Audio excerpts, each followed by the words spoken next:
development costs a lot of money.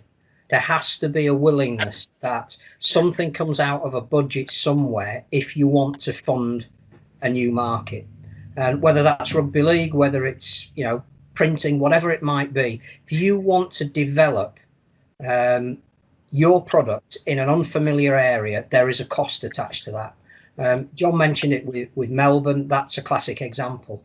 I'm not sure we have ever looked at expansion and new markets and thought the cost is not just pounds, but it's actually dispensations to make sure that those markets are given the time to breathe.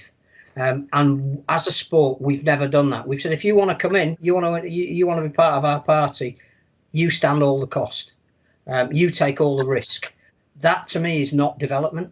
And if we are serious about finding new investors, finding new markets, finding new television deals, finding new players, because let's face it, that's another area that we what we don't know is if Toronto had success in Super League over a sustained period of time, how many Canadian kids would have picked up a rugby ball and who may have become part of our sport, who may have developed that side of a new market. But along with cost goes time.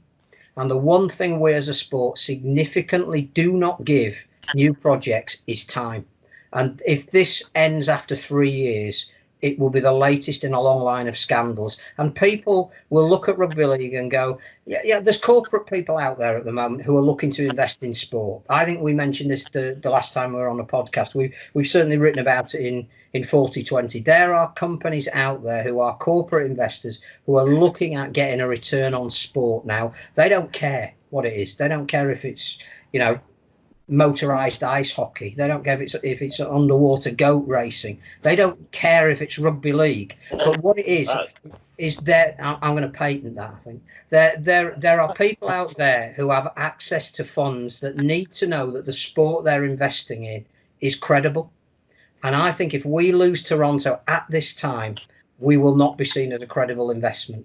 We were just getting to the point, which again, I think John was talking about when he was last on, that there are people now in Australia that can see that expansion needs to be on an agenda.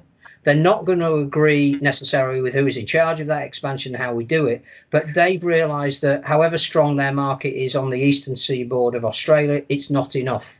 They're looking at Pacific areas. They're looking at Asian areas whereby there is significant interest, if we can get it right, in the product that we've got to propose them.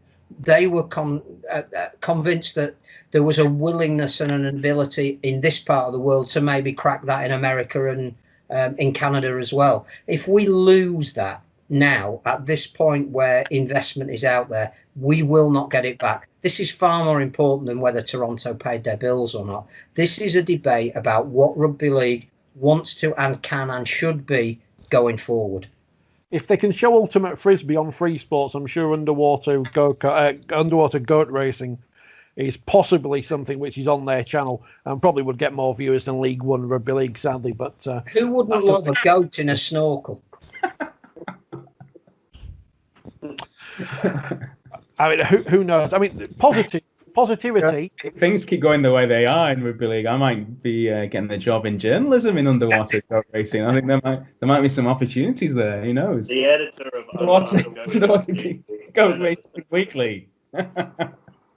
We have delusions of grandeur about what we are and what we can be, and you've got to make that happen. You cannot expect people to come in and recognise how good you are and invest in you without the foresight that we are a sport that wants to go places. If we don't, then get off the bandwagon that we deserve more column inches, because actually we don't.